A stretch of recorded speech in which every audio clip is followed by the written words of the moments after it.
A story is the telling or retelling of a series of events. That's the dictionary definition. Mm-hmm. I would add leading to a conclusion. Welcome to You're a Storyteller with Brian McDonald and Jesse Bryan. This program is produced in Seattle, Washington by Belief Agency. On this week's episode, we ask, what is a story and how does it work? When you know why something exists, you know how to use it best, right? Mm-hmm. I think there's a lot of things in life where if I was to do it over, I'd read the For Dummies book. Right. You know, like I'd always try to rush through like one-on-one stuff. Right. Trying to get to, let me get to the really interesting stuff, right? Right. If I was to do it again, I'd actually sit down and I'd read the manual. Right. Right. I'd be like, help me understand the real basic stuff. Mm-hmm. Give me the foundational stuff. Because otherwise nothing's going to make sense. Right. And for stories, I think it's really easy for people to just go like, yeah, I know what a story is. Simple. Right. Easy. How do you approach explaining to people that maybe they don't know what a story is?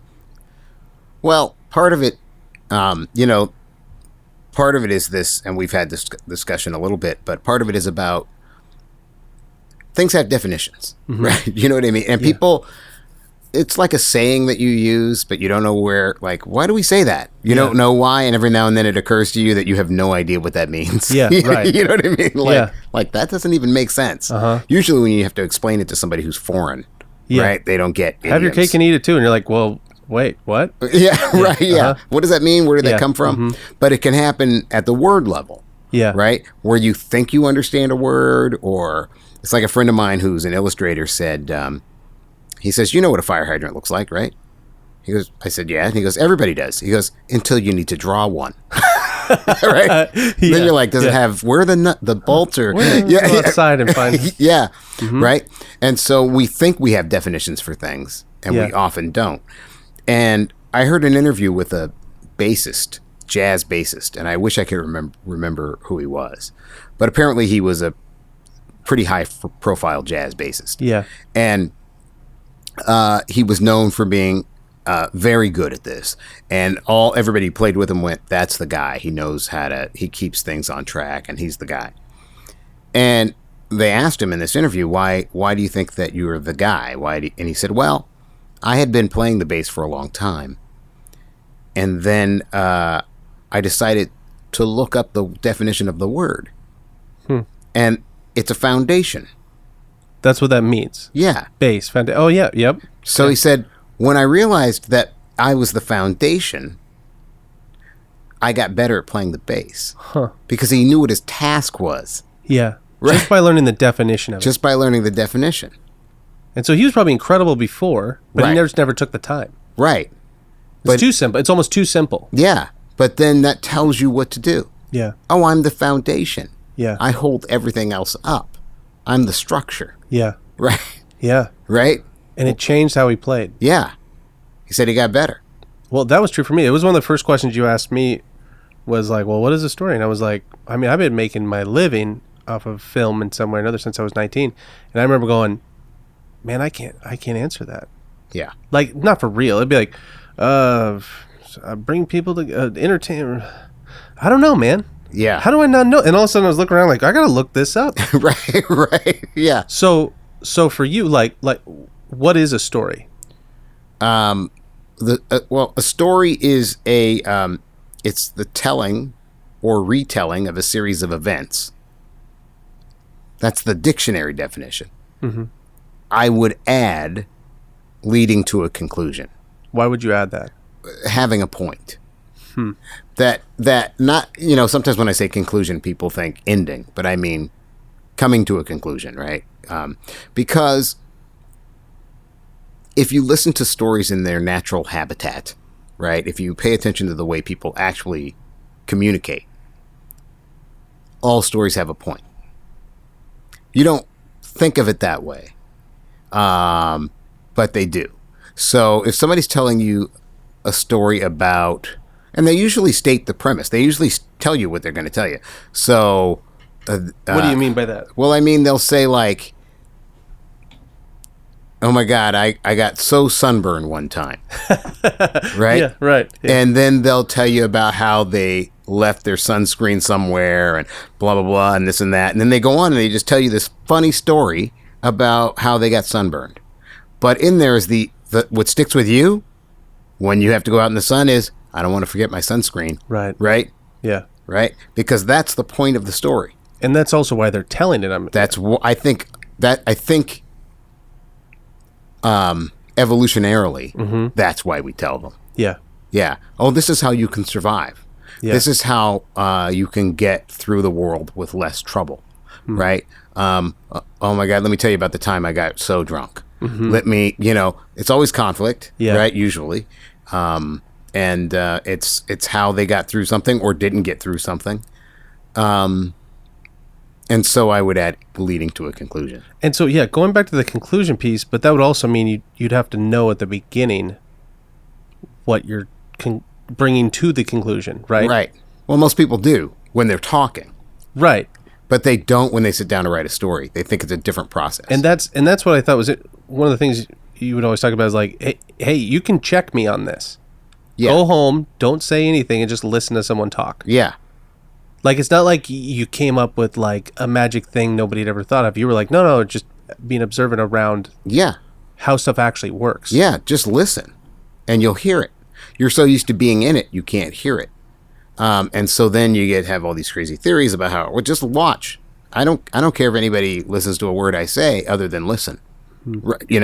If they listen, I'm pretty sure they'll come to the same conclusion. Maybe they won't. Maybe they'll see something I've never seen, but it won't start in their head. They'll never learn anything there. They have to start by observing. And so here's what I think the pushback would be. It's funny. What was the third guy who started Liberty Films? It was Capra, George Stevens, and I'm blanking. Yeah, it was the third. I read an interview with one time, and he said, this might be on something to this is like, this might be an unpopular thought, but I think movies should have something to say. And I think the interview was in like the early 70s or something. And the fact that he said this might be an unpopular thought, maybe go like, huh. And I think that going back to like, well, if people like, and it leads to a conclusion, which means it's about something, I think people's pushback might be, and you've talked about this before. Yeah, but no, it's fine. But Brian, I don't want to be preachy. Oh, right. Right. Well, it's unpopular because when it's done poorly, it's preachy. Right? What happens is people don't question. What they question often is,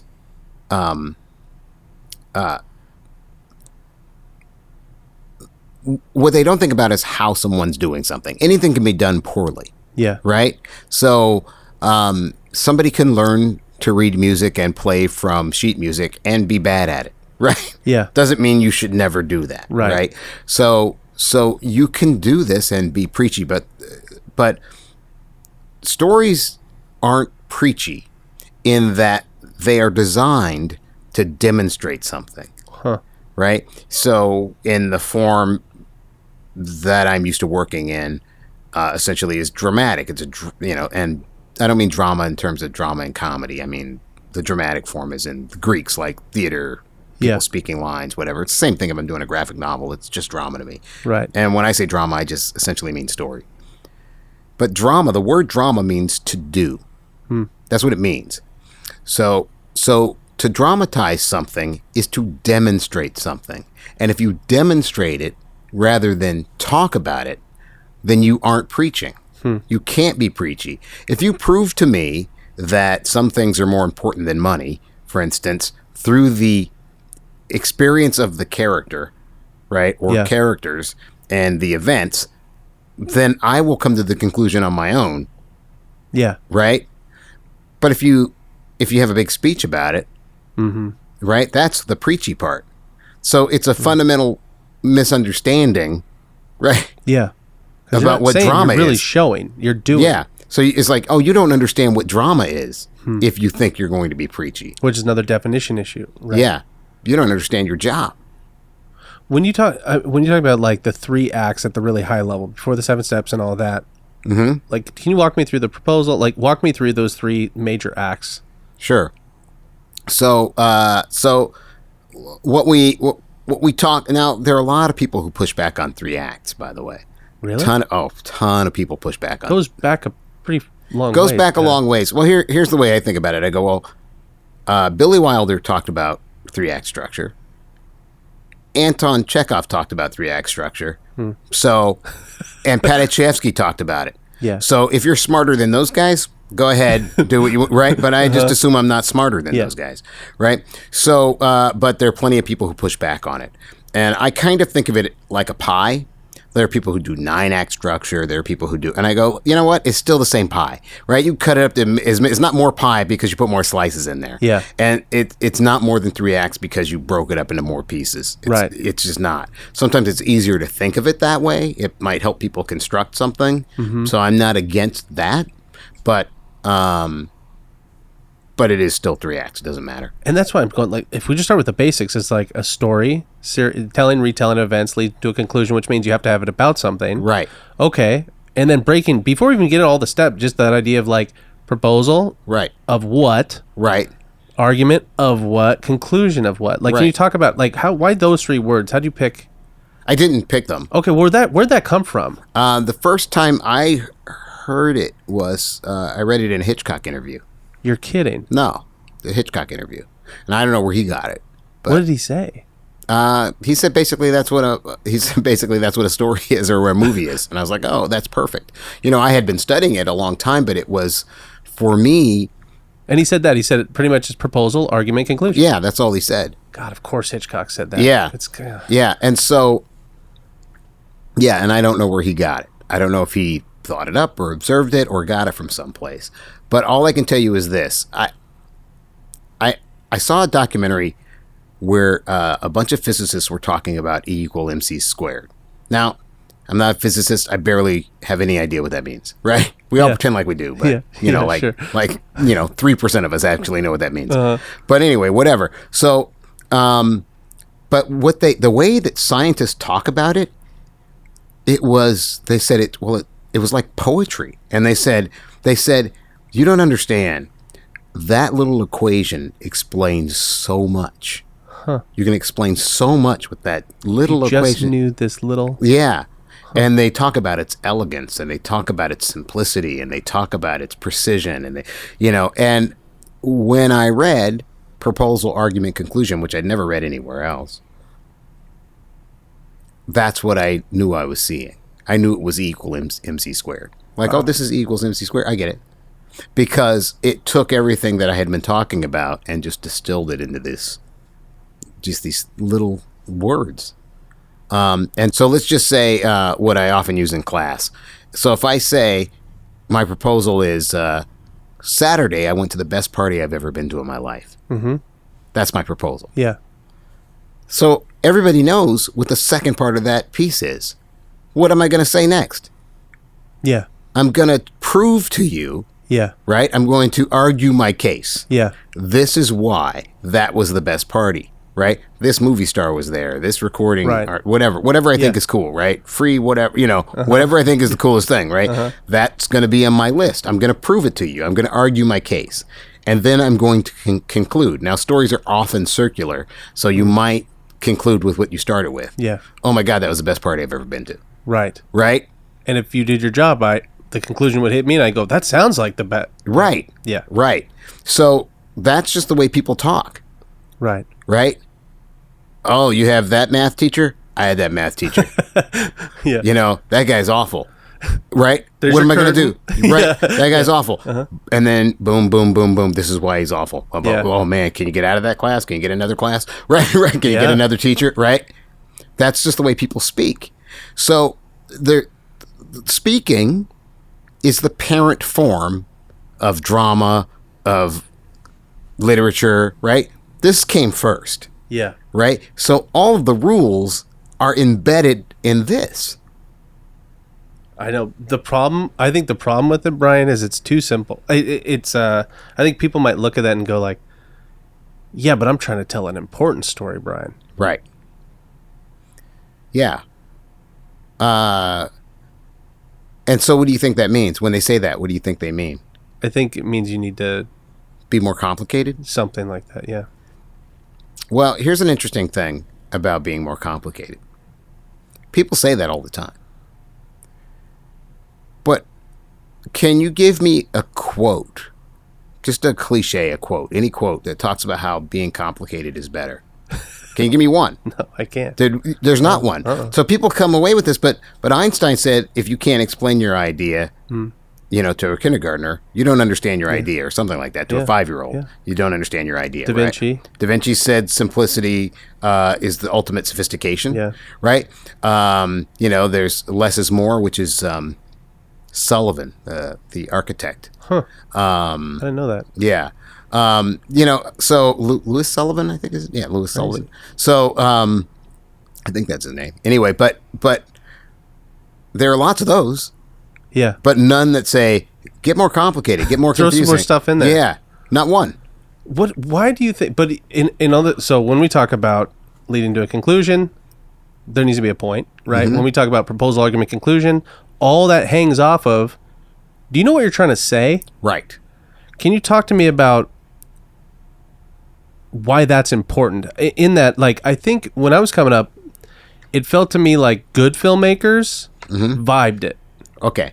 And what I mean by that was, and maybe it's just because all the indies were starting to hit in the early 90s and things like that, and I was coming up reading all those books, and they'd be like, I just had 10 grand, I just got together with my friends, and we just, Right. whatever, and hey, and I just sold a can for $1 million, whatever. Right. That it just seemed like, well, if you're really good, you just can vibe it. And then now I think about it like, if you had a piece of property, you saved up your whole life to build a house, hire a contractor, they show up, they dump a bunch of materials on the ground, and you go, can I see the plan? What are you going to do? And they're like, I'm going to vibe my way through this. Right. Every other industry, if you were to say that, people would be like, no, that's not professional. Right. For some reason, when it comes to filmmaking, you can just be like, I don't need structure. Right. I don't need to understand proposal, whatever.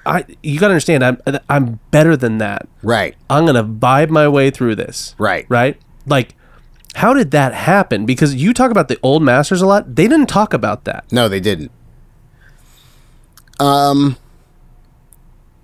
don't know why it happened. I blame a lot of stuff on film school. I'm not big on film schools. They're a good way of generating income for universities, but I don't know what else they do. You can get your hands on equipment. Yeah. So you can get some practical experience. And I'm not saying there's not a good professor here or there or whatever, but mostly I didn't go to film school. So mostly when I talk to my film school buddies, there's some stuff that I go, oh, I never heard about that film. I should see it. Right. But pretty much they're watching films you never heard of. So you might there's some gems in there. Yeah. But then when I say, like It's a Wonderful Life, they'll say, oh, I didn't see that. Like, you didn't see It's a Wonderful Life in film school? Yeah, right. You didn't see Capra. You didn't study Capra. You didn't study... But I saw Caligula. Right. And you're like, what? Yeah. Yeah, I saw it too. What the hell are you talking about? Right. So it's this thing where it's like disconnected from something that actually spoke to an audience. Right. Right? Here's something that's 8 cheap, people... though. Yeah. Yeah. But like, here's something 8 people in Russia saw. You know what I mean? We're going to study this. Right? It's like, and we're not ever going to talk about aliens, right? That's not going to come up. Yeah. Right? It's not like everybody has to make Aliens or It's a Wonderful Life or anything, but you ought to be familiar with the techniques they used to move an audience. Move a large audience. Yeah. You should be familiar with those. And in fact, if you want to do something avant-garde or do something off the wall, the better you know those rules, the better you have a chance of breaking through to the people who aren't going to be generally, aren't primed to be interested in your work. Yeah. Right? But that's hard to... Nobody wants to do that. If that's not their thing, it's just not their thing. And so... Out of all the filmmakers, and Michelle's the only one who went to film school. And I was like, can I see the film you made? She's like, oh, we never got to make a film. Right. And I was like, what? Yeah. What did you do? What do you, you got to get your hours in. You got to crank, like make some stuff, And she was like, no. I mean, we watched a lot of movies, read books. And I was like, you could have done that at home.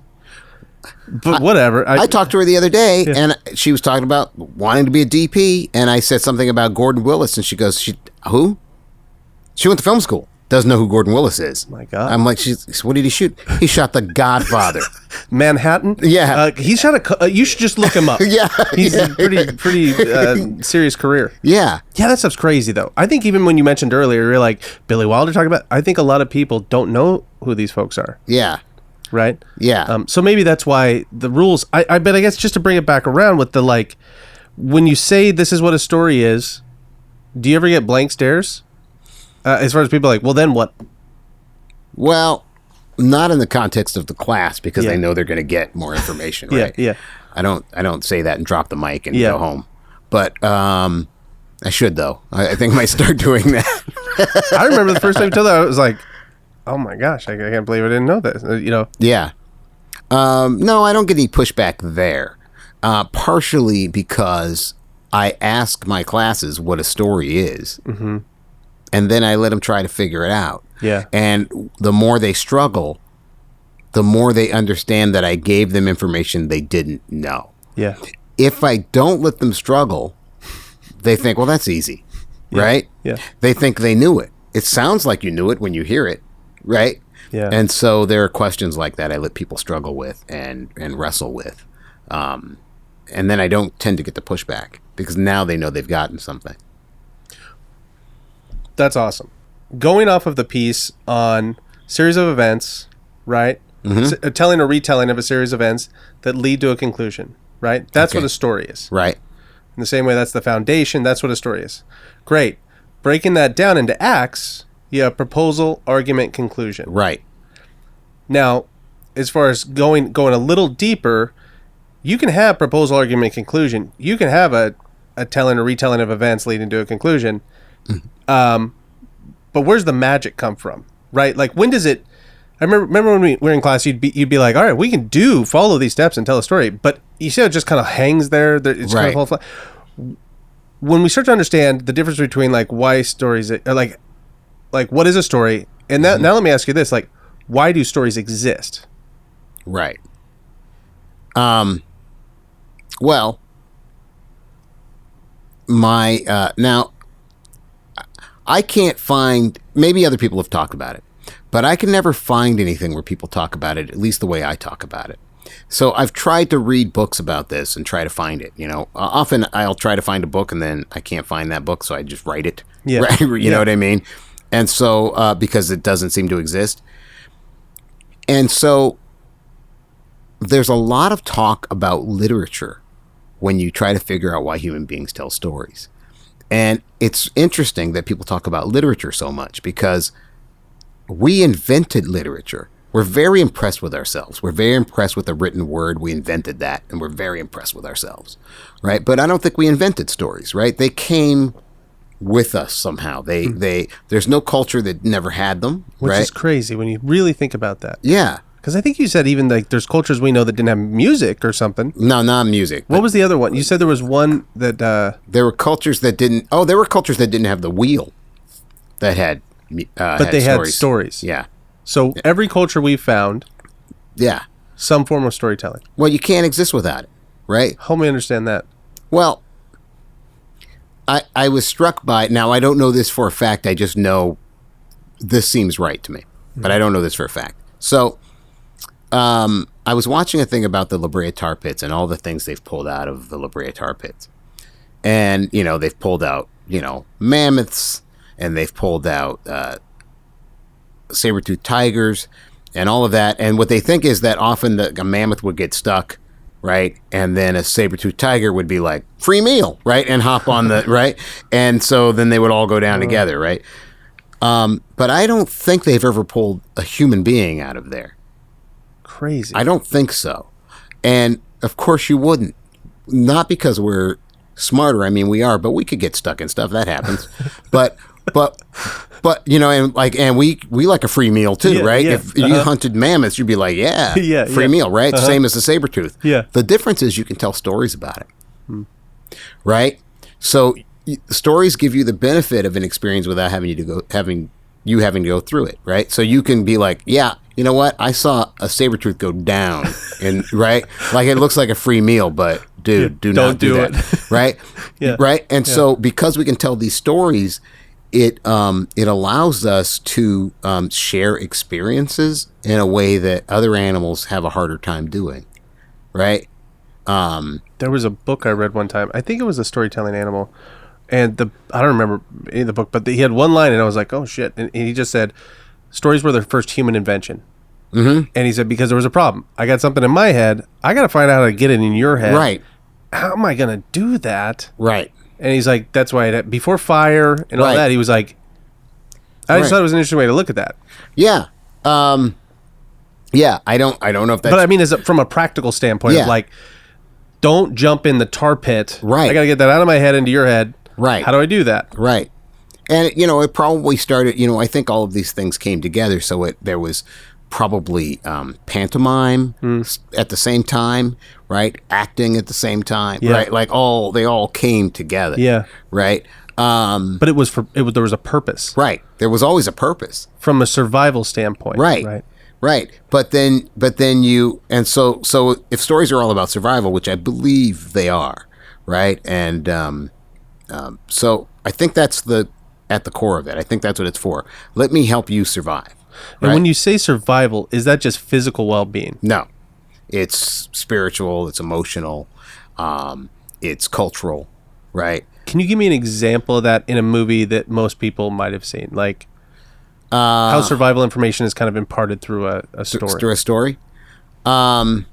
Castaway is a really great example of that. Castaway has a beautiful first act.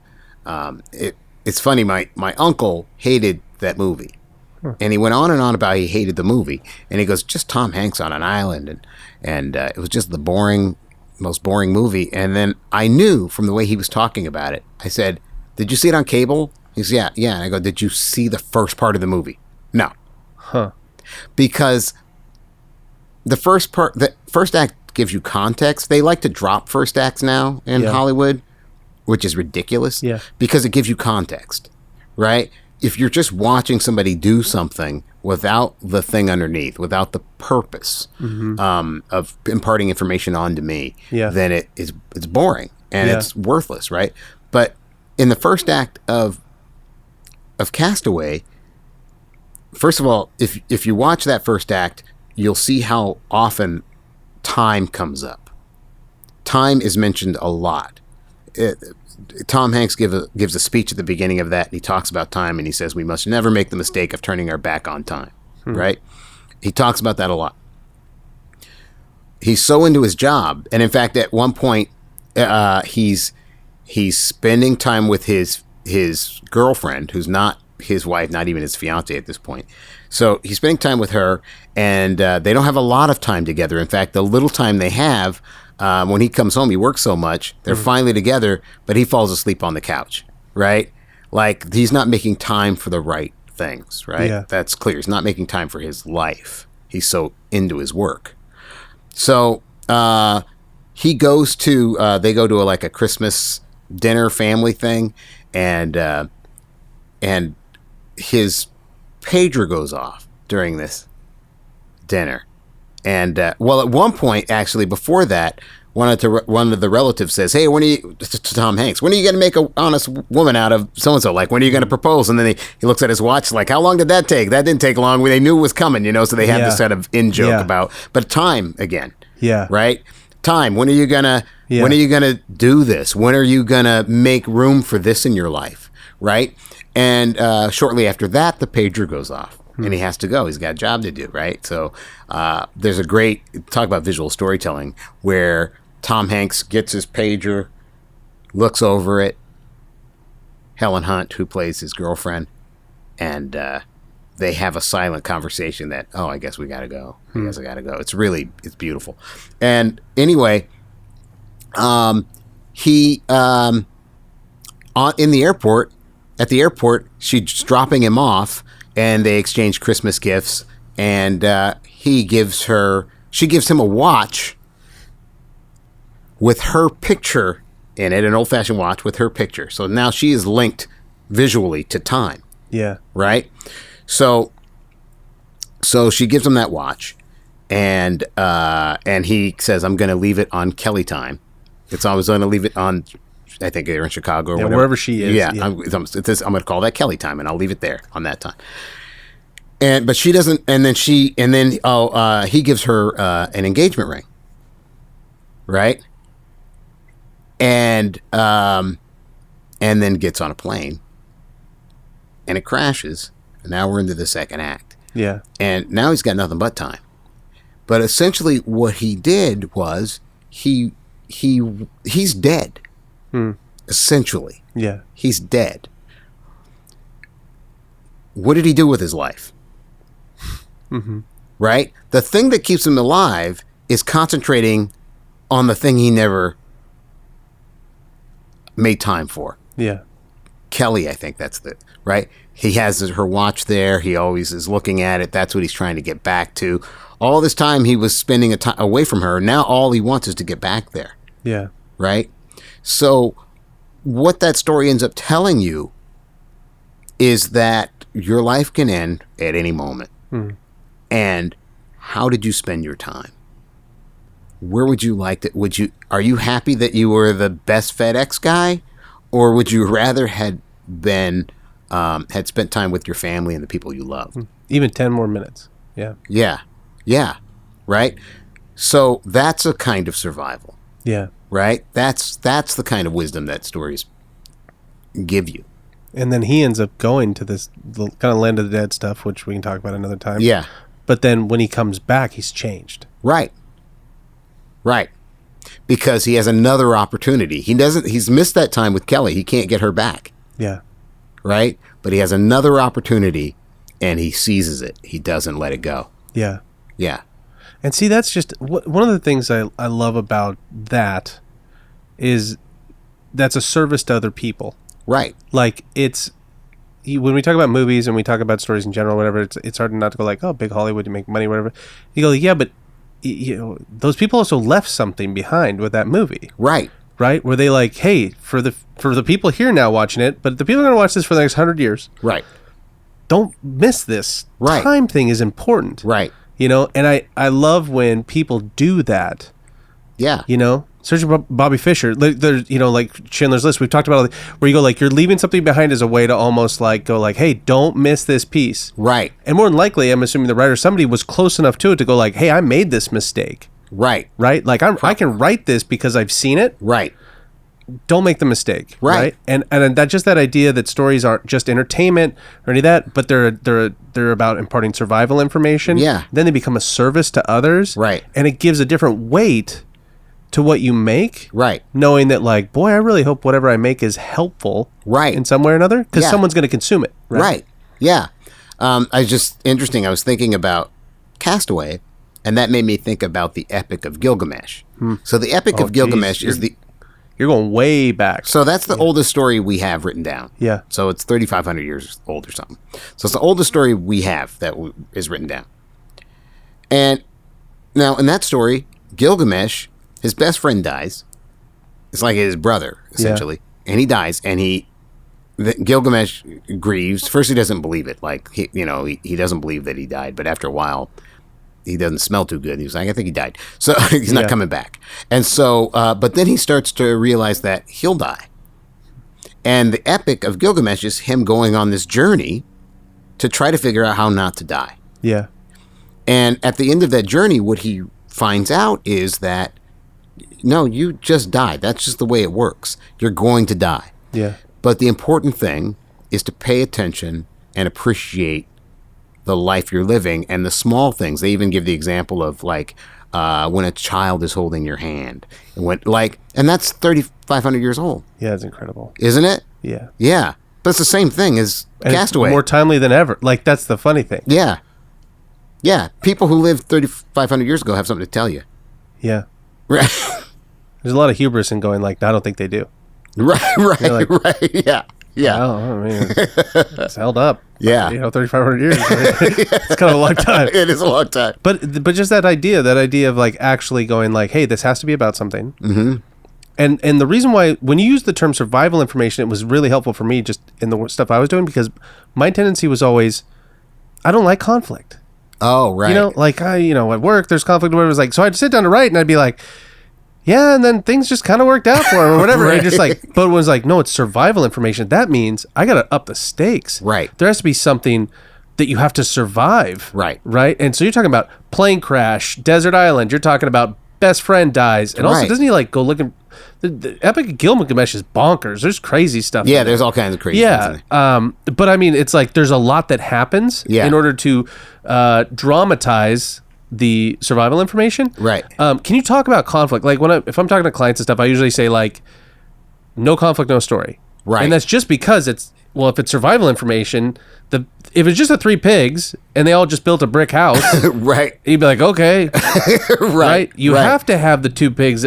You know what I mean? Talk Right. about 3 pigs. Like you've talked about that before. Yeah. Like why that structure works, Well, or why you need the wolf, I guess. right. Yeah, you need the wolf. But, well, Actually, I think you said it wasn't. Who do you think the story's about? no, I use that story to talk about the use of clone characters, which we haven't. Clone characters. That's Right. So I use it to talk about how that story is essentially about one pig. That's right. It was the 1 pig. Right. That's a one pig story. Right. You get 2 extra pigs. Right. Yeah. The story is about a pig who built the house of bricks. Right. But you don't understand that that's an achievement without the failure of the first 2 pigs. Right. Right. Yeah. Those pigs tell you house of straw, house of sticks. Yep. Right? They tell you, oh, this pig is smart and resourceful, learned from mistakes. Yeah. Right? Yeah. Right?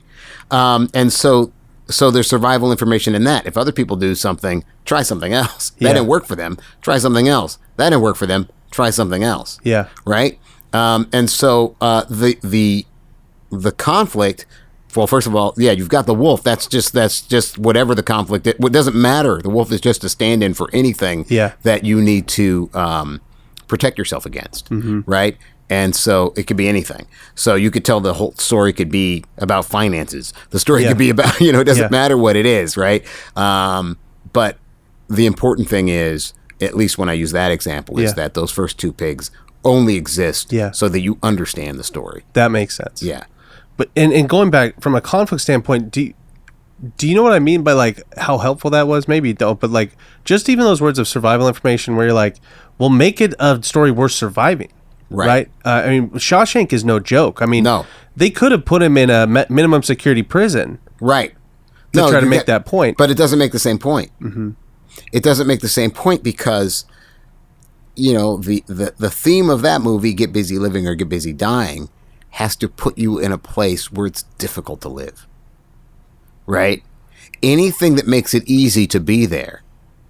Right? It's like, oh, I could do that. I could get busy living in a country club federal prison. Right? You know what I mean? Sure. You know what I mean? Yeah. Wherever Manafort's going to go. Right? You know, exactly. you know what I mean? I do origami in the morning and yoga in the afternoon. Yeah, right. Yeah. But when you're in hell. yeah. Now try to be optimistic. Now try to live, right? That's more about transcendence then. It's about transcending your physical circumstances. And then things matter all of a sudden. So the Right. opera music mattered Right. because of the place. Right. And the friendships mattered because of the place. Right. Right. So yeah, conflict is most writers will avoid conflict at any cost. But so I'm glad I'm not the only one that would just be like, but nothing really happens. Most people in life avoid conflict if they can help it. Yeah. Yeah, most people. I mean, some people, no, but most people don't want conflict. Yeah. Right? And even the people who do, they often, I mean, maybe subconsciously, maybe they want the conflict, but often people who cause conflict just want to cause it for other people. They don't want any of it. Yeah. You know what I mean? Yeah. So people try to avoid it. That's a natural thing. And it makes sense from a survival standpoint, right? Look, we got to get along. I don't want to, right? Rock the boat. And if you write characters and you like them, you tend to not want to put them through anything, right? You're like, I don't want to do that. Maybe I could soften it with this. Well, it doesn't. It makes a terrible story. And you're actually not doing those characters any favors in a way, because you're not teaching them the lesson you want to learn. You want them to learn. You have to trap them in the situation so they can learn from it. You can't. You have to get Sheriff Brody in the middle of the ocean with a shark. But I really like Sheriff Brody. He seems like a good guy. Yeah. Just pencil the shark out. Yeah, right. Yeah. Right? And don't put him out in the middle of the ocean. He hates water. Yeah, right. Yeah. Yeah, no, that's right. Like you take Ripley in Aliens, you know, in the first movie, one alien and it's nightmares for the rest of her life, right? Yeah. So where do you put her? In a nest of aliens, like nothing but aliens all around, like right, a swarm of aliens. Yeah, right. Indiana Jones. Yeah, right. He hates snakes. Well, got to go into a snake pit, right? It will always make a better story if you take a character and you put them in the last place they'd want to be. Because that's how you learn how to survive. Yeah. That makes sense. Yeah. If you know your character well enough, you can often find your story by going, where's the last place this character would want to be? And then you put him there. Yeah. You find a way to get him there.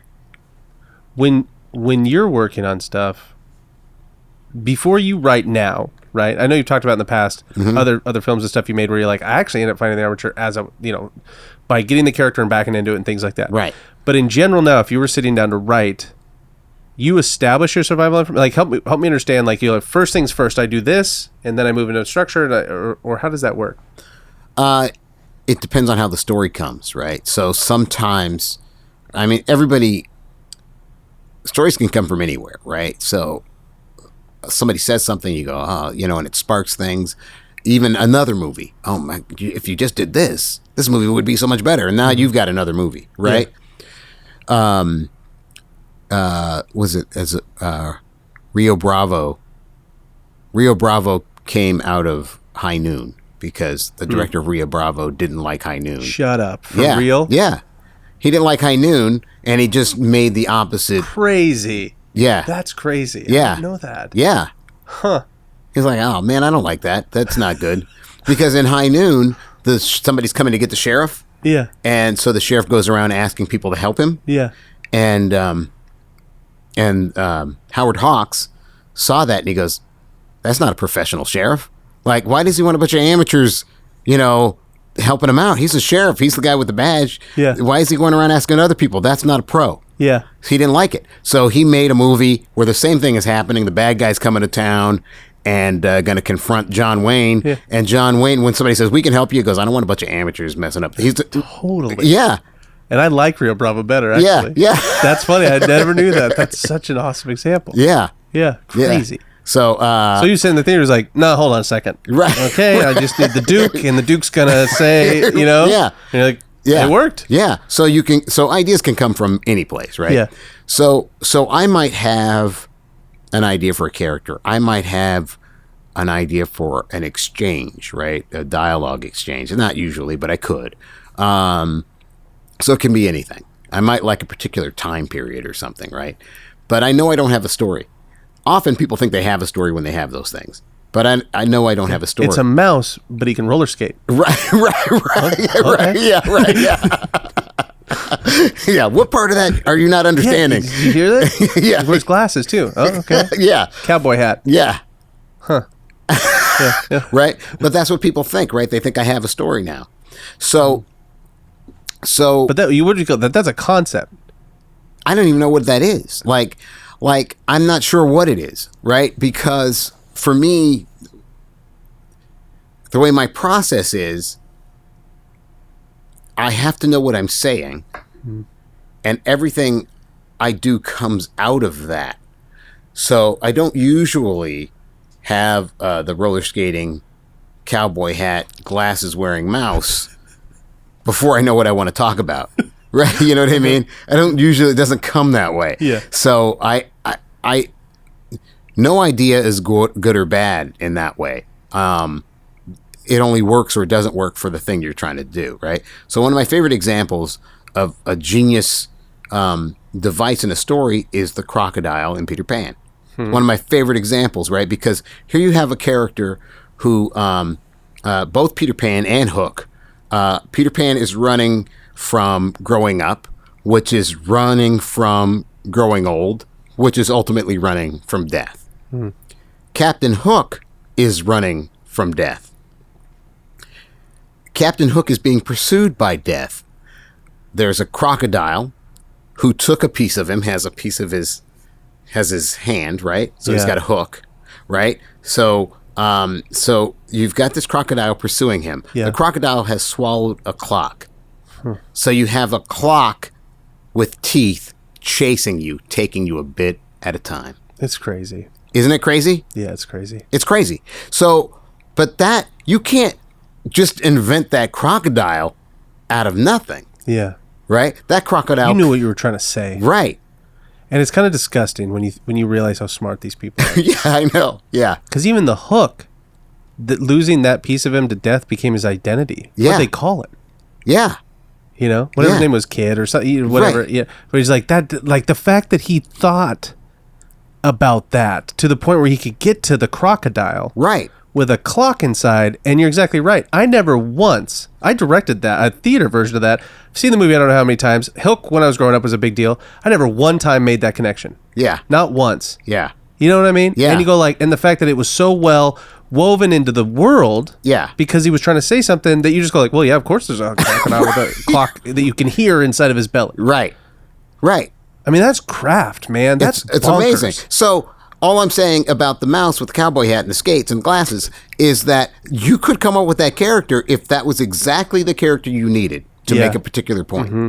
But all by itself, an alligator or crocodile with a clock in it is nothing. Yeah. If the point was be yourself no matter how small you are, Right. and you're like, okay, I'm going to need a small thing and he's Right. got to be unique. And, Right. Yeah. Right. So it all comes out of that, right? So what if I had a world first or something like that, or character first, I would know I didn't have a story until I figured out what story that character is good to tell. Yeah. Right? Well, what kind of a story does this character need? Right? Yeah. Right? Can I ask you a question going off of that? Yeah. Talk to me about Batman and Spider-Man in light of what you just said. Okay. You told me one time that like the best story lesson you ever learned or something. You was about Superman. Comic-Con or was it Superman? Yeah. I'm just saying in light of that, where you're just like, if I got to figure out who's the right. Right. Okay. So You yeah. know what I mean? Yeah, so I was at a comic book convention when I was a kid, like, I don't know, teenager. And I'm not sure who the writer was. I think it might have been Steve Englehart, who still writes, and I know him a little bit now, but I didn't know him then. I was just some kid.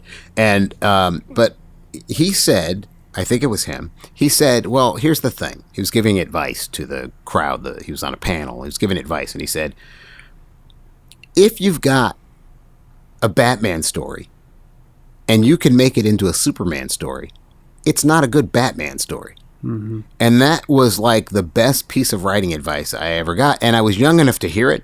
Yeah. If that makes sense. Yeah.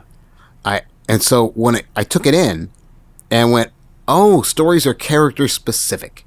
Mm-hmm. Right? So if you're looking for a Batman story, you have to look at all the things about Batman that make him Batman. Yeah. Right? Well, let's see. His parents were killed, right? But almost all heroes have dead parents, right. But it shapes them differently, Yeah. right? So you think that Batman's about solving crime, right? And putting whatever. But he is more focused on bad guys. He's more focused on beating up bad guys because that's where his issue is, right? He's trying to resolve that. Right. Spider-Man, on the other hand, feels a responsibility because his uncle died to protect people from bad guys. And his spirit is different. Yeah. The way he talks, everything. Yeah, right? Superman's very different. It comes from a different place, right? So what they do comes from a different place. Yeah. And so the things you throw at them, their obstacles have to be different. Right. Right. But that's why I think it would be so difficult to be like, I got a mouse with whatever. And you're like, now okay, now what? I build a world around him or something. Right. I mean, I guess as long as that you back that into a point, Yeah. and that becomes an aha moment, and it it's like, there's snakes on a plane. Right. Right. Okay. Right. Yeah. So they're on a plane. Right. There's nowhere you can go. Right. Yeah. But what else? That's it. Yeah. Seems like the best thing I've never seen snakes on a plane. Nobody ever talks about it. But it seems like the best thing about snakes on a plane is that.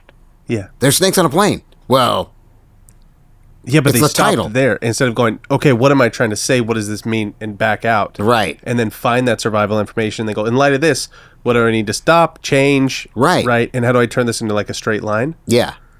No, they just figured we got snakes on a plane, and we have once they had Samuel Jackson, they were good. They were like, we're good. Right. Right. When is this the difference you've talked about before? In like they're just like, yeah, no, you can make a movie that's successful or whatever, but how do you make a classic? Mm-hmm. Right.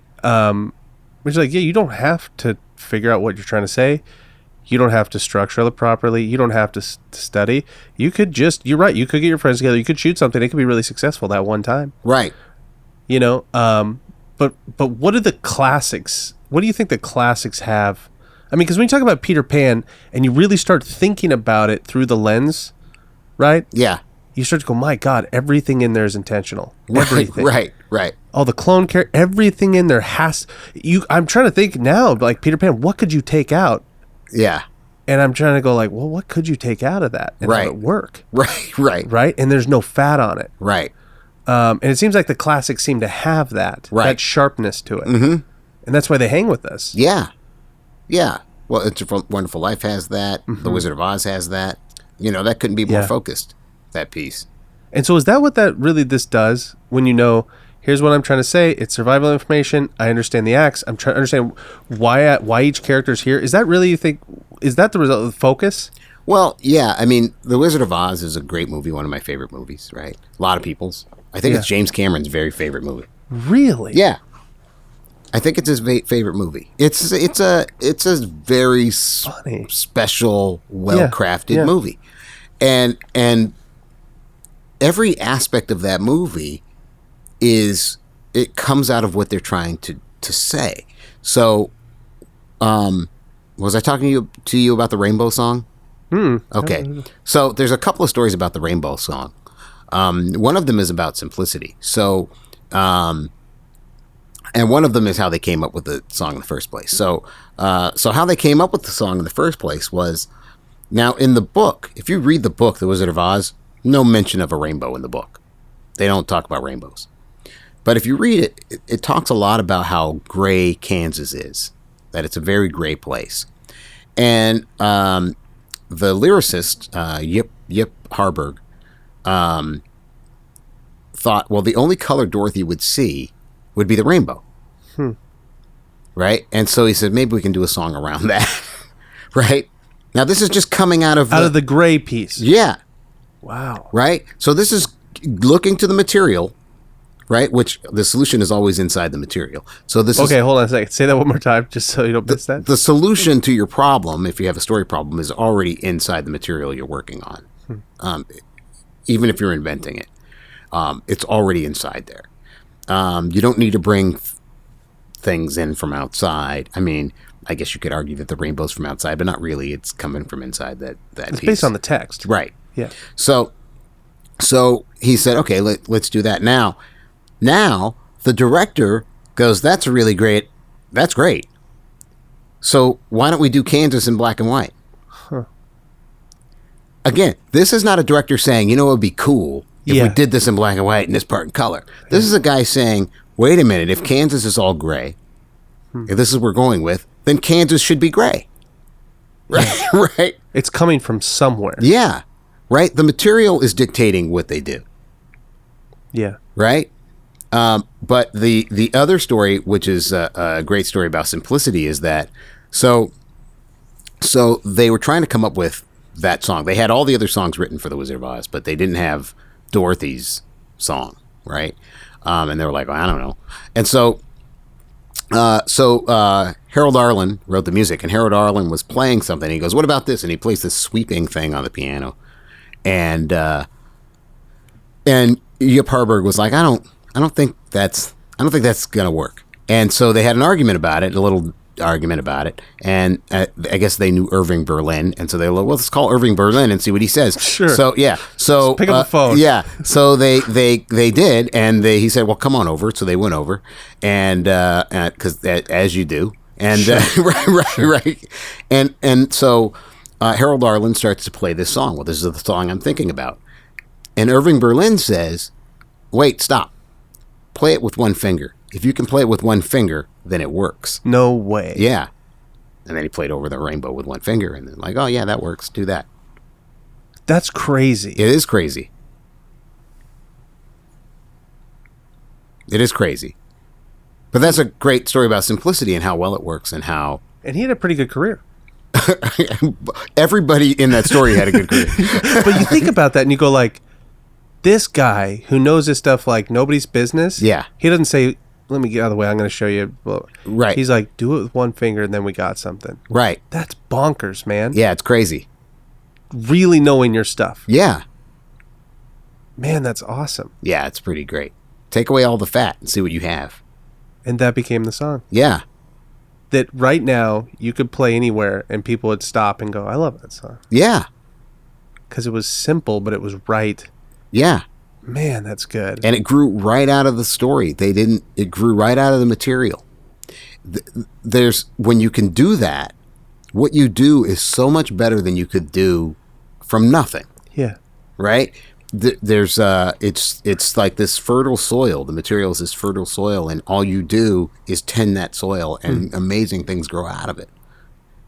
And they also started with a good text. Yeah, they did. Which means somebody else did their job. Right. Instead of just, hey, I hammered this out over the weekend. Right. And let's just go shoot. Yeah. And we'll fix it on the fly. Yeah. Right? Like those types of stories, and you look at how well that thing's held up. Yeah. And how many people that's inspired. And also from a subject matter standpoint, that main character would be considered a bankable main character. Yeah. Not for a very long time. I mean, a young girl. Yeah, that's true. That's true. You know what I mean? Yeah. There's not a lot of movies. No, it's true. Go back 10 years. I know. Rewind 10 years. How many big movies were there about you're right. a little girl trying to figure out, right? No, it's true. It's held up that long and done that well. Yeah. It's amazing. Yeah, that's incredible. Yeah. It's also incredible how smart these people were. It is. Sometimes we get real snotty. Right. I think we start to go like, old is bad. Right. Right. And start to go like, yeah, but, have you seen the masterclass with whoever? And you're like, yeah, you should go back and read, these people were unbelievable. Yeah. And they were cranking, like, what was the studio you were talking about? Open 24 hours a day? MGM. MGM was open 24 hours a day. Yeah, they never closed. Think about the hours they would have gotten under their belts. People like Dorothy Booth, people like, they're just making stuff for years. Yeah. And they're like, here's how you do it. Yeah. Hitchcock says, the fact that, here's the thing, if Hitchcock says proposal, argument, conclusion, and you go, that's not for me. Yeah. Right.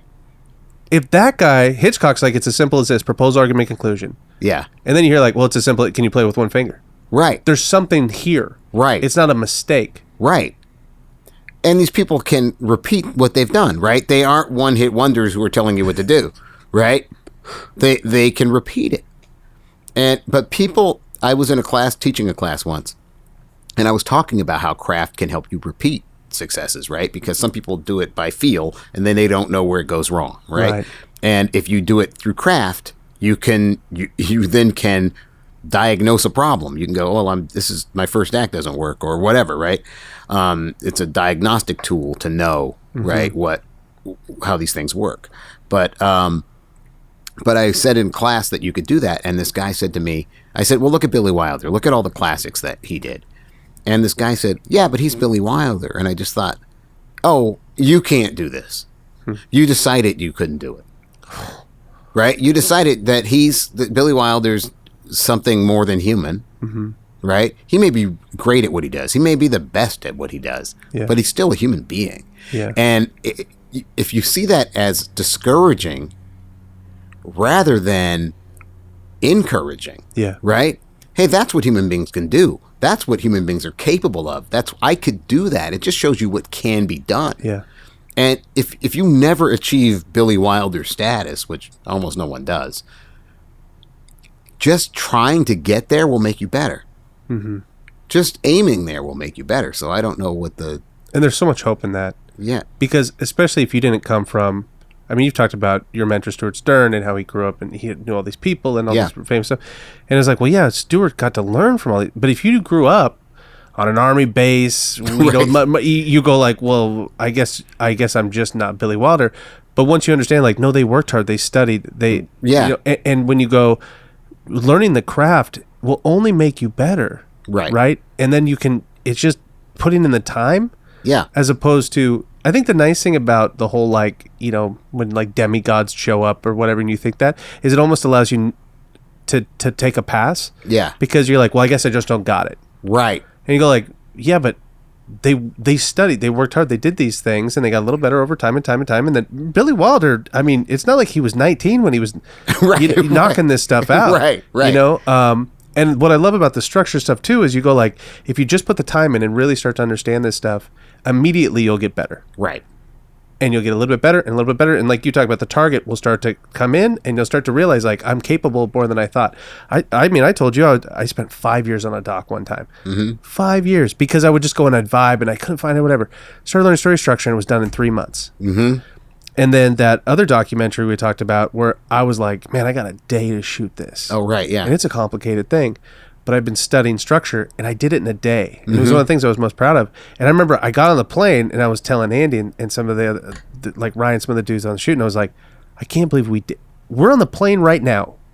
We had a day, and I know we got it. Right. I know we got it. I know I got the beats. I know what my armature, I know what my theme is, armature. Right. The survival information. I think we just shot a doc in a day. And that was something... If I would have talked to myself 2 years before, I would have been like, well, that's not possible. Right. And all of a sudden you start pulling this stuff off and you go like, oh my God, I just didn't.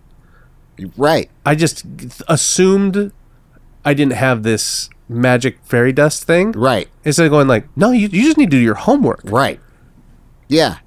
And humble yourself enough to take some classes. Right. And ask some questions. Right. You know? And read interviews with the masters. That's right. You know? And when they tell you to do something, you do it. Yeah. And when Hitchcock says, you should do this, you go, okay, well, I'll just do that. Right. That's what I do. I tell people that all the time. I just look at the best people and I do what they say to do. I think what people might be worried about that, though, is the idea that, but if I do that, maybe that won't mean I'm special. Like if I just do what all these masters tell us to do and I follow these steps and I actually learn story structure, then I guess it means I'm not a genius or something. Do you understand? You know what I mean? I think there's a mythology around some guys like Kubrick or whatever, where you're like, oh, sounds like they would just get on set and just crank, and it was just incredible. He was rewriting on set, and like, I think there's a mythology around folks that that did stuff that Stephen King knows to sing a story structure. Well, when you read his books, they're perfectly structured. Right. But for him, he can, from his gut, it seems, just like naturally go, well, this leads to this. It's like on Tootsie. You've talked about Tootsie similar to that, right? That he hadn't actually studied structure. Oh. It was like he was in a class or something? Yeah, he was in a dance class. Sidney Pollack who directed it. Yeah. Sidney Pollack was in a dance class when he was in drama school. He wanted to be an actor. He was a great actor and acted. He was a great actor. He was really good. Yeah, he's an underrated actor, I think, in a lot of ways. But mostly a director, known as a director anyway. But he was studying acting. And he had to take dance class. And he didn't want to, but he had to. And excuse me, his dance teacher, I think, was Martha Graham, who, couldn't be a bigger, right? He just stumbled into that. He just stumbled into it. He picked a class because I forget where he was from, but he picked some class in New York, and it had institute in the title, so he went, that must be a good school. It's an institute. So, but it turns out it was his really great school, and so one of his teachers is Martha Graham. Pretty sure it's Martha Graham. Anyway, so, but what she would do is she would. He was talking about how he didn't understand story structure. He didn't know anything about it. And he's like, people say Tootsie's so well structured. He goes, I have no idea about story structure. He goes, this is all I know. So he talks about this dance class, and he says, so what she would do, it's like she had all these guys in her class that didn't want to dance, She goes, so you have to move. You have to do something, So she'd make you move, and you'd move your arm, or you'd move your leg, and then you'd move your, you'd wiggle your body or something, move your head, and she'd stop you. And she'd say, okay, that's the first part of your dance. She goes, now you can't introduce any new moves. You can do all the moves you did before in any order you want, but nothing new can happen. So then you would do those moves, maybe move your head and then wiggle your body and then do your arm, whatever it is you did, but you couldn't do the same order. And then she'd say, okay, that's the second part of your dance. Then she'd say, now do the first moves you did in the order that you did them, and that's the third part of your dance. And it will be different because of what happened in the middle. And that's all he knew about story structure, and Tootsie is unbelievably well structured. There's your 3 acts. Yeah.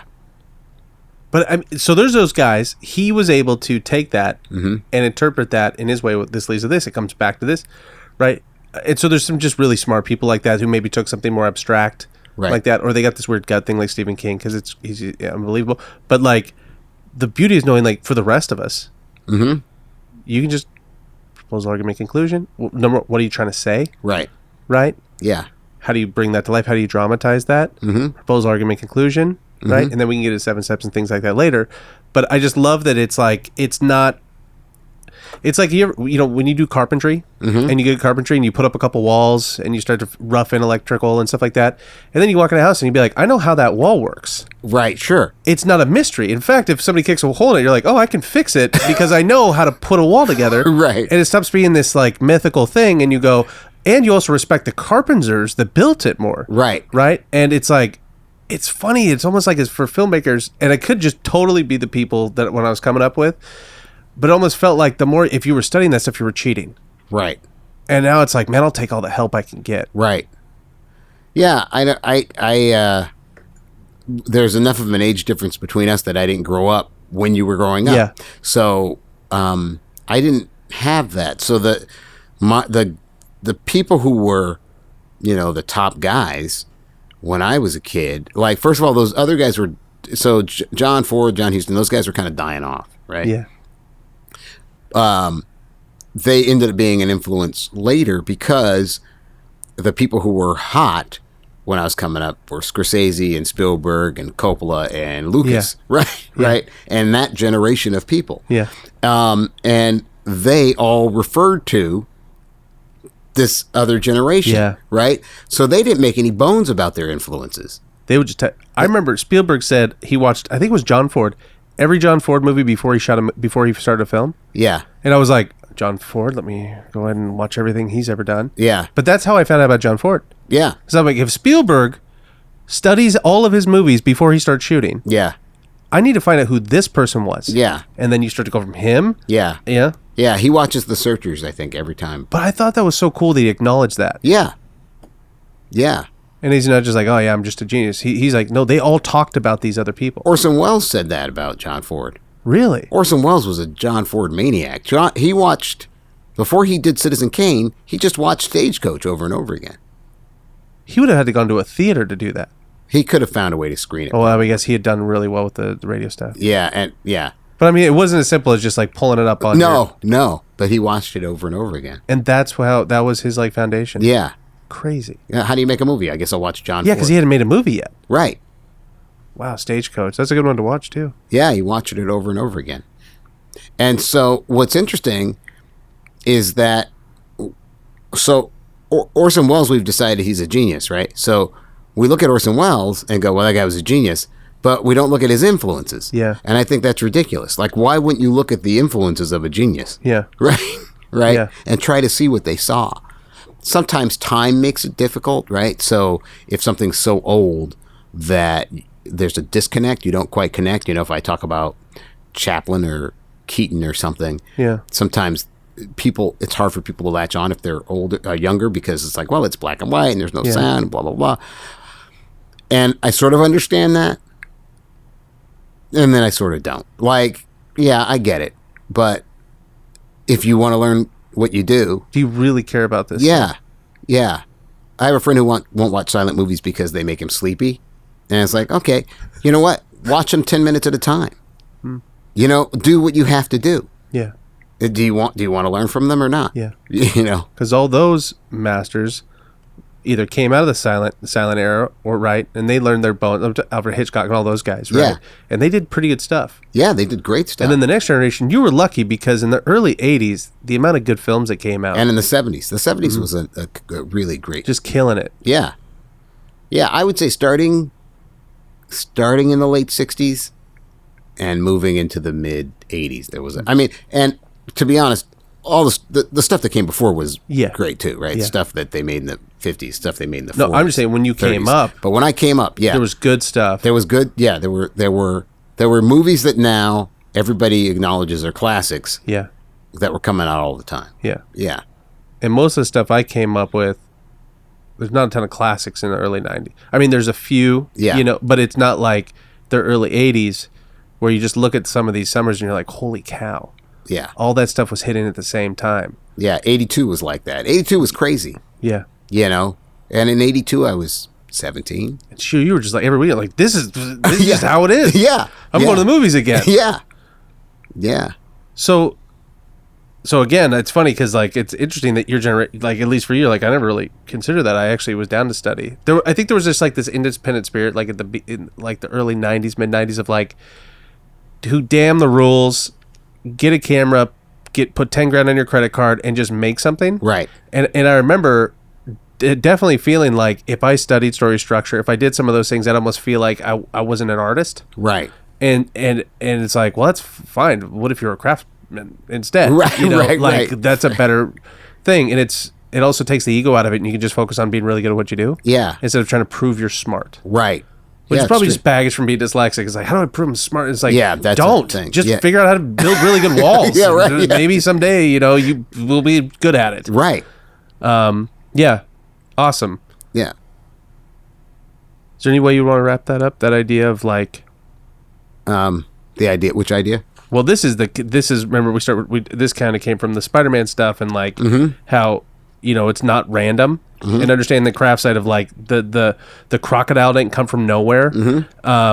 And just that idea of like, know what you're trying to say. Yeah. And then once you know what you're trying to say, watch that kind of blossom into, crocodile, rainbow. Well, based on this, coming out of the text. Right. And I was trying to like, just think like, what would be a good way to wrap it up? Yeah, like what, I don't know if you have like your example or something, but like those examples are fantastic. Well, I would just say that the most important thing, there are two things that you don't need to know anything else. If you know what you want to say, right, and you dramatize it rather than preach about it, and if you listen to your story, it's if you're doing it right, what it'll feel like is that you're not inventing things. It will feel like you're discovering things. So I'm sure that when Barry came up with the crocodile, that it was like, oh, that's the perfect way to, right? Now he's discovered the perfect way to say what he wants to say. I've given the clock teeth. Yeah. Right? That's a discovery, not an invention. Yeah. Right? But the out of nowhere mouse with the cowboy hat is an invention. Yeah. Right? But it doesn't serve a function, and so it doesn't work. It doesn't matter what it is. But if it was serving the right function, of course it would, would work. Yeah, and the idea of just like it'll work, and you know how you work, like the audience will feel it. Yeah. They won't question the crocodile with the. No, they won't. But if all of a sudden a mouse went flying through that scene, you're like, what? Where'd Peter Pan? Mouse, Right. Cowboy hat, roller skates? Right. But yeah, ultimately it comes back to like, man, that felt right. Yeah. And that song felt right. Yeah. And I love that song, that Over the Rainbow. And Yeah. you're like, all these things, if ultimately it's coming back to an audience that's going to consume whatever it is you're creating, don't you want to walk out and just be like, that was just, I can't even put my finger out of it. Man, I just love that movie. Or I felt, Yeah. it felt right. Yeah. And that's what it does. It feels right. Right? And how often do you walk out of a theater now and be like, I think you said something that's funny, just to wrap this up, but I remember you said, you were talking about how like, you know, people you didn't used to like walk out of a theater and go like, yeah, it's pretty good. No, they didn't. That people, when I was a kid, now, because I learned a lot from watching audiences when I was a kid. I learned as much from watching the movie as I did from watching audiences, right? So I would stay in the theater and I'd watch it over and over again, and I'd start watching the audience. Do they respond in the same places? Do they respond the same way? Yeah. But I would also watch people come out of the screening before I was going in to see their reactions. And so I paid really close attention to how people responded coming out. And it used to be that people came out reciting lines and laughing or talking about that one part where this happened, and they were energized. And now you watch, no, it's like I say people don't like movies like they used to, and people are like, that you don't know what you're talking about. But just don't listen to me. Just watch people come out of a movie and see what you see. People, it's like nothing happened. Oh, well, we did that. We killed a couple of hours. Usually a half an hour longer than it needed to be. But we killed a couple of hours, right? What do you want to do now? And that's kind of the reaction. What did you think? Oh, it was good. It was good. It was good? You don't sound like it was good, but okay. Yeah. You sound like you're trying to convince yourself it was good. Yeah. You know, I mean, occasionally it happens, but it almost never happens. I mean, when people were coming out of Black Panther, people were, you know, Wonder Woman and Black Panther 2, the most recent, Get Out was like that, where people were coming out of the theater, like, oh my God, right? You know, but it doesn't happen it used to happen almost every weekend. Yeah. That's crazy. Yeah. But when we misdiagnose things, we start to go, well, the problem was the explosions weren't big enough. Right. We're like, right. Maybe. Well, the problem was the mouse's hat could have been bigger. Right. Bigger cowboy hat. That's what we need. Yeah. Faster roller skates. Yeah. And you're like, okay, cool. Yeah. We need Poochie. You know? All right, there you go. Yeah. No, you know, yeah, people, they'll focus on this outside thing. You know, I always say that, you know, there's one explosion in Jaws. Gosh, that's crazy. There's one. It doesn't matter if there's one or there's 20. All that matters is people care about what's blowing up. Right? And they're not going to care if it's 20 or if it's one or, you know, sometimes things can be dramatic or big events can be small events, right? So when one of my best friends was in the hospital, he was dying. He was in the hospital. And he had an aneurysm, so they were watching him for 72 hours, and we were all sitting, the family and friends sitting in this waiting area where a lot of people were sitting who had family members who had these brain injuries, and so we're hoping that he becomes conscious, but there's not a lot of hope in that situation. Didn't look like it was going to happen. But there was one of the neighboring sort of groups. A girl came running out and announced to her group that this person who they were waiting on had wiggled her finger. Or toe. I think it was her toe. She wiggled her toe! She wiggled her toe! That can be big. Right? It's context. You know, something blowing up right there is not going to help you. Yeah. Right? The toe was everything. Yeah. So a small event can be huge. But people focus on the size of we blew up New York last time, right? You know. Now we got to blow up the whole East Coast. Yeah. But that idea, and also, like you said, it's the context, because you're trying to make a point, and in that context, it really mattered. And so if you can create that, right, the toe is all you need. Right. But if you don't realize you need to create that, and if you don't realize you're trying to say something, or you don't know what you're trying to say, other than I'm trying to make an action movie or whatever, right, it's really difficult, you know. Yeah, but it's the right ingredients, right? It's ingredient you're cooking, right? Yeah. So, yeah, this ingredient might taste good. Is it good in this? And do you need all of it? Man, I love pepper. Just dump it in there because I love pepper, right? Like, no, you don't need that much pepper. Right? Or whatever it is, right? Yeah. I mean, you need a little bit of salt in a soup to make it sing. You don't need a whole lot of salt in there. Yeah. You know, so it's like that. How much salt do you need? Yeah. But people don't think like that when they're doing this kind of creative work. Yeah. Know what you're trying to say. Propose it, argue for it, conclusion. Yeah. Right? Just a really there's a bunch of other stuff. But boy, it seems like if we can get that out, it could be super helpful. Like if I was talking to my kids. Yeah. It's like, proposal, argument, conclusion. It was funny, just to put a bow on this, to the point of like survival information. Yeah. And I tell you, I tell my kids, like, we have a street right in front of our house. It's not a crazy busy street, but it's busy enough. Yeah. And they were, typical stuff. They're out goofing around or whatever. And our van's parked here, and there's like a spot, and then it's like the road. And like something went out to here to about the van, right? And the kid, one of my, the littlest guy running out there. Yeah. It was a classic thing. It's like, whoa, hey, hold on a second. You grab me, you go like, man, don't run out on the road. Yeah. And just glazed eyes. Sure. That's data. The Right. data of don't run out on the Right. road. And then I learned stories, and I was like, hold on a second. My buddy Justin, when we were kids, Northgate, going down to the mall, right? We were riding our bikes.